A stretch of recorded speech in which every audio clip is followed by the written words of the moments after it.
Биз Жалал Абад айылдык консультация кызматынын жааматы ушул наамды алып жатканыбызга өтө сыймыктанабыз.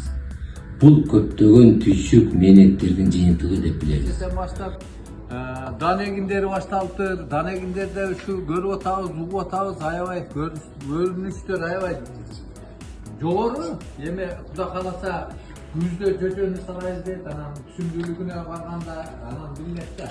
Пока башка сизде. Значит, не болот? Биринчи проблеманы билүүгө. Андан кийин данеги менен кургаткан кайналы сапаттуу болот. Эмне? Тазалана берет. Мунугу өкө, мунуга ошончо таасир берет. Биринчиден күндү тосот. Экинчиден мынуга берген азыгыңызды ошо чоң жалбырактар эле жеп коет. Жайыттарды тарыстыры, жана жайыттардын жашылмасы албай көп малдар значит оорлага болгон. Биз могу көмүр кычкыруу газын СО2 деп айтылып атат да.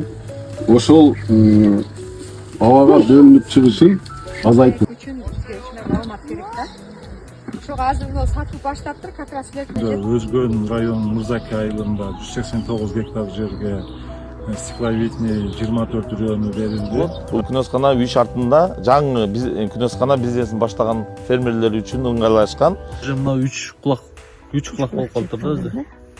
3 4 тамыр чыгарыптыр.